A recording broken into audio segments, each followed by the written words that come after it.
Hello friend, कैसे हैं आप लोग। आई होप आप बहुत अच्छे होंगे। My self Kajal and I am from AIIMS Bhopal. तो पिछले वीडियो में हम लोग इसमें देखे थे सेंटर ऑफ मास तक। तो इसमें हम आपको बता देते हैं कि हम लोग यहाँ पे फिजिक्स का फार्मूला शीट देख रहे हैं, जिसमें आपका फिजिक्स के सारे इंपॉर्टेंट फार्मूले हम लोग बताने वाले हैं। इसमें हम सारे चैप्टर्स का देखेंगे, 11 एंड 12 बोथ देखने वाले हैं। इसमें जितने भी इंपॉर्टेंट फार्मूले हैं वो सब आपको यहाँ पे देखने को मिलेगा। तो हम एक बार आपको इसको ओवरव्यू करके आपको एक्सप्लेन कर देंगे, और इसका जो पीडीएफ है वो आपको जो टेस्ट सीरीज, आपका जो लक्ष्य टेस्ट सीरीज है उसमें आपको इसका पीडीएफ मिल जाएगा। तो आप वहाँ पे इसको देख सकते हैं। और अगर आप टेस्ट सीरीज नहीं ज्वाइन की हैं तो आप जल्दी ज्वाइन कर लें। कॉस्ट उतना ज़्यादा नहीं है, बहुत कम है, और बहुत उसमें बहुत फ़ायदा होगा, क्योंकि उसमें काफ़ी सारे क्वेश्चंस हैं जो प्रीवियस ईयर में पूछे जा चुके हैं। और उसके बाद आपके शॉर्ट नोट्स भी अवेलेबल हैं, सारे फार्मूला शीट्स एवरीथिंग अवेलेबल है वहाँ पे। तो आप ज्वाइन कर ले जल्द से, ताकि आपको फ़ायदा हो। और ये जो है फार्मूला शीट आपको लास्ट टाइम पे बहुत हेल्प करने वाली है, क्योंकि लास्ट में इतना टाइम नहीं रहता। आप पूरे चैप्टर पढ़ो, और पूरे चैप्टर पढ़ने के बाद भी आपको सारे फार्मूले एक साथ नहीं मिलते हैं। तो ये सारे फार्मूले एक साथ आपको मिलने वाले हैं। तो आप इसको एक बार अच्छे से पूरे वीडियो को लास्ट तक देख लो, और कोशिश करो उसी टाइम याद हो जाए, ताकि आपको बार बार इसको देखने की ज़रूरत नहीं पड़े। और इसको आप ऑडियो बुक की तरह भी सुन सकते हो। ऑडियो बुक की तरह आप इसको डायरेक्ट ऑन करके बस कान में ईयरफोन लगा के आप डायरेक्टली सुन सकते हो, ताकि आपको बार बार रिवीजन होते रहे। नहीं तो आप वहाँ से फार्मूला शीट देख डाउनलोड करके वहाँ से भी आप पढ़ सकते हैं। तो ठीक है, चलिए ज़्यादा टाइम ना वेस्ट करते हुए आगे वीडियो को देखते हैं। तो आज इस वीडियो में हम लोग देखने वाले हैं आपका इसमें पहले देखेंगे रिजिड बॉडी डायनेमिक्स। इसको हम लोग रोटेशनल मोशन भी बोलते हैं। रोटेशनल मोशन चैप्टर्स का नाम है, इसको रिजिड बॉडी डायनेमिक्स भी बोलते हैं। तो इसमें हम लोग पहले देखना है एंगुलर वेलोसिटी। तो आपका जो एंगुलर वेलोसिटी, उसका जो हम लोग डिनोट करते हैं उसको ओमेगा से डिनोट करते हैं। ओमेगा से हम लोग एंगुलर वेलोसिटी का डिनोशन देते हैं। तो यहाँ पे जो आपका इसका फार्मूला है वो है delta theta by delta T. तो यहाँ पे थीटा जो है ना, आपका थीटा डिस्टेंस करते हैं, एंगुलर डिस्टेंस। जिस तरह से काइनेमेटिक्स है ना, सेम ये भी उसी तरह से इसमें सारा डिनोशन है। बस वहाँ पे क्या था, आप स्ट्रेट लाइन के एक मतलब स्ट्रेट लाइन मोशंस में देखते थे, यहाँ पे आपको एंगुलर मोशन में देखना है। तो जिस तरह से वहाँ पे डिस्टेंस को हम लोग किससे एस से डिस्प्लेसमेंट को दिखाते थे, यहाँ पे थीटा से दिखाएंगे। वहाँ पे वेलोसिटी को वी से दिखाते थे, यहाँ पे ओमेगा से दिखाएंगे। तो इस तरह से हो गया। तो आपका एवरेज जो वेलोसिटी है वो आपका delta theta by delta T है। और जो आपका इंस्टेंटेनियस एंगुलर वेलोसिटी होगा आपका D theta by D T होगा। वहाँ पर भी ऐसे ही था सेम। और इसका ना एक मतलब कन्वर्जन फार्मूला है। जब का रियल वेलोसिटी है ना, उसको मतलब निकालने के लिए हम लोग क्या करते हैं, एंगुलर वेलोसिटी क्रॉस आर।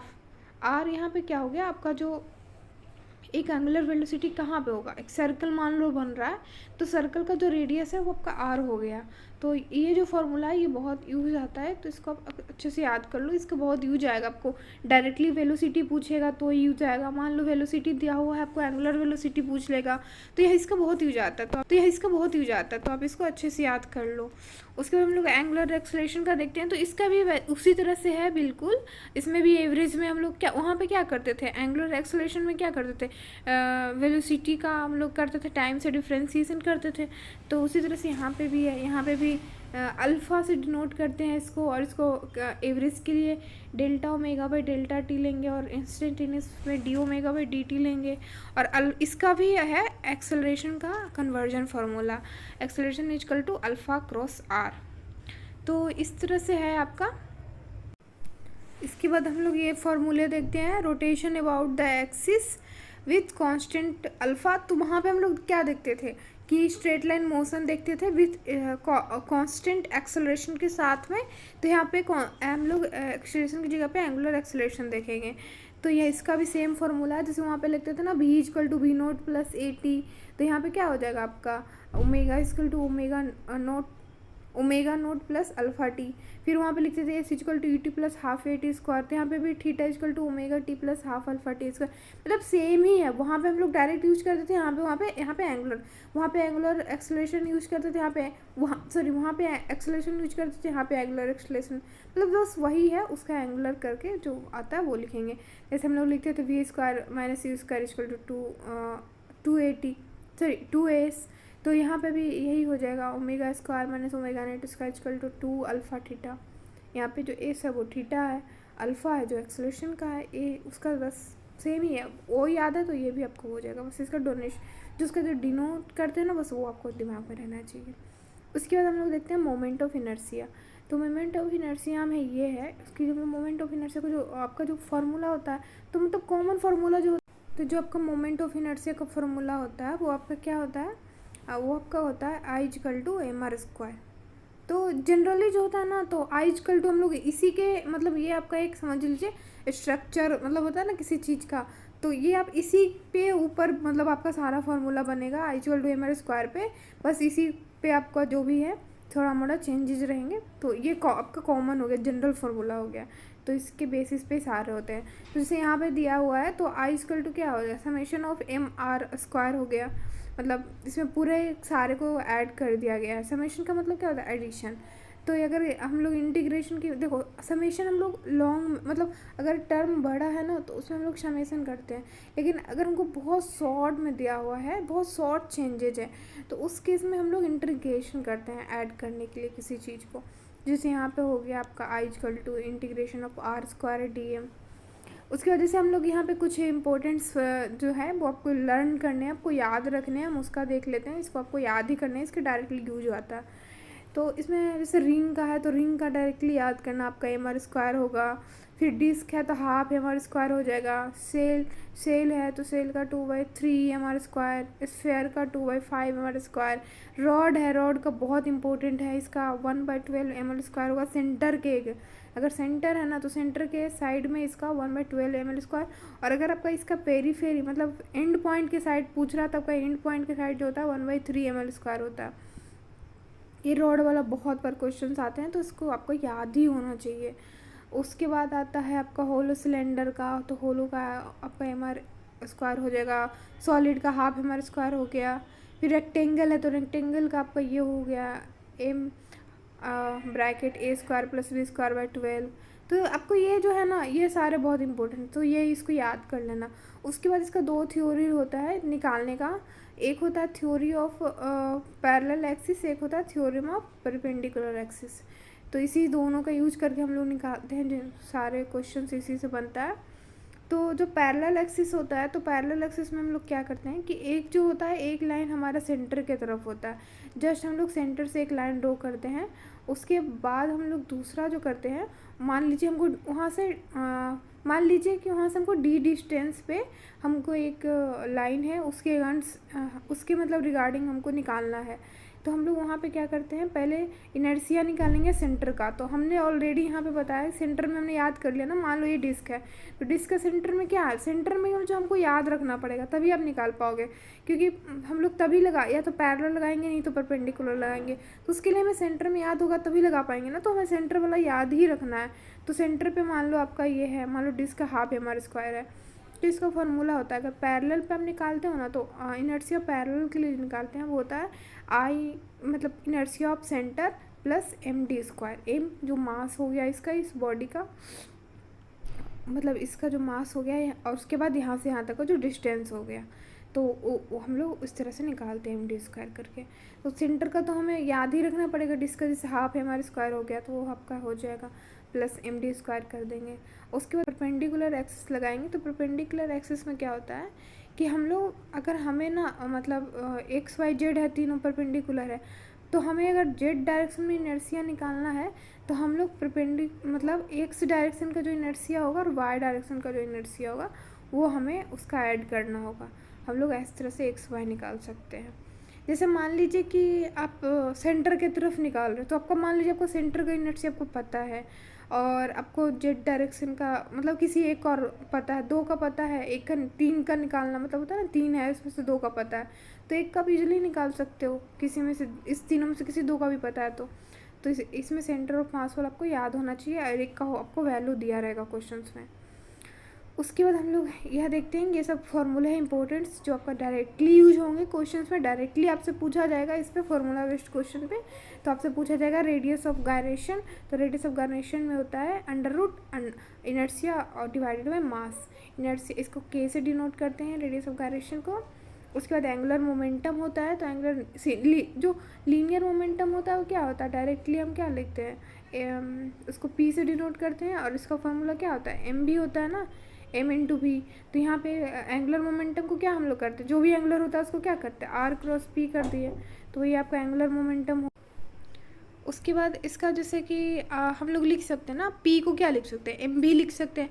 तो आर क्रॉस मान लो एम भी लिख दिए, तो हम लोग यहाँ पे ओमेगा इक्वल टू क्या होता है, ओमेगा का फॉर्मूला होता है ना, ओमेगा हमने अभी पढ़ा था, V cross R, R cross V को हम लोग ओमेगा कहते हैं। तो वहाँ पे हम लोग क्या देखे थे, मतलब भी की जगह पे हम लोग क्या लिख सकते हैं, भी की जगह पे हम लोग लिख सकते हैं ना आर क्रॉस ओमेगा, ठीक। और यहाँ पे आर इंटू आर क्या हो जाएगा, एम आर स्क्वायर होगा, तो एम आर स्क्वायर ओमेगा हो जाएगा। और एम आर स्क्वायर को हम लोग क्या बोले थे अभी, इनर्शिया बोले थे ना, तो आई ओमेगा हो गया फॉर्मूला। तो डायरेक्टली हम लोग यहाँ पे लिख सकते हैं L equal to I omega. किस तरह से आई ओमेगा आया वो आपको समझ में आ गया होगा मेरे हिसाब से। नहीं आया तो आप डायरेक्टली याद कर लो, डायरेक्टली यूज़ कर लेना। उसके बाद हम लोग टॉर्क देखते हैं, तो टॉर्क क्या होता है, आर क्रॉस एफ होता है। और उसके बाद हम लोग इस तरह से भी निकाल सकते हैं टॉर्क को डिफ्रेंसिएशन करके, D L by D T, इस तरह से डिफ्रेंशिएट करके। नहीं तो इसको हम लोग डायरेक्टली आई अल्फ़ा भी लिख सकते हैं, टॉर्क इक्वल टू।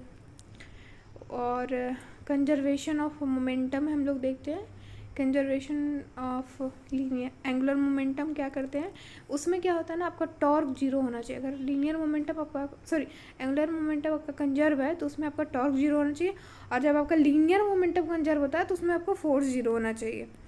तो यहाँ पे आपका क्या हो जाएगा, आपका जो होगा एंगुलर मोमेंटम कांस्टेंट हो जाएगा अगर आपका टॉर्क जीरो होगा तो। और इक्विलिब्रियम कंडीशन में क्या हो गया कि आपका जो है फोर्स भी जीरो होना चाहिए और टॉर्क भी जीरो होना चाहिए। वहाँ पे फोर्स और टॉर्क दोनों जीरो होगा तभी वो इक्विलिब्रियम में होगा। और काइनेटिक एनर्जी का फॉर्मूला क्या होता है, हाफ एम भी स्क्वायर होता है। तो उस तरह से एम यहाँ पे एम अभी जैसे बताया था ना आपको कि हम भी को लिख सकते हैं आर ओमेगा, तो अगर R omega R square omega square हो जाएगा, फिर एम आर स्क्वायर आई बन जाएगा, तो आई ओमेगा स्क्वायर उसी तरह से बन जाएगा हाफ आई ओमेगा स्क्वायर। फिर उसके बाद डायनेमिक्स कुछ देखते हैं इसका, तो जैसे मान लीजिए हम टॉर्क निकालना है तो टॉर्क को इस तरह से लिख सकते हैं आई अल्फ़ा। एक्सटर्नल फोर्स है तो मास इंटू एक्सेलरेशन पढ़े ही थे हम लोग उसमें न्यूटन्स लॉ में। फिर मोमेंटम का फॉर्मूला पता ही है, एम भी काइनेटिक एनर्जी का होता ही है। अगर देखो काइनेटिक एनर्जी जो होता है ना टोटल निकालते हैं, तो टोटल में हम लोग क्या करते हैं, half M V square plus half I omega square दोनों ऐड कर देंगे, दोनों काइनेटिक एनर्जी देख लेंगे यहाँ पे। उसके बाद एंगुलर, ये हमारा जो हो गया एंगुलर काइनेटिक एनर्जी हो गया आपका। उसके बाद ये जो आपका हो गया ये आपका लीनियर काइनेटिक एनर्जी हो गया। उसके बाद हम लोग एंगुलर मोमेंटम अभी पढ़े ही थे, एंगुलर मोमेंटम क्या होता है आपका, एक तो आई ओमेगा वाला हो गया। उसके बाद हम लोग ये वाले हो गए, उसके बाद हम लोग ये पढ़े थे ना आर क्रॉस पी का यहाँ पे एम भी हो गया।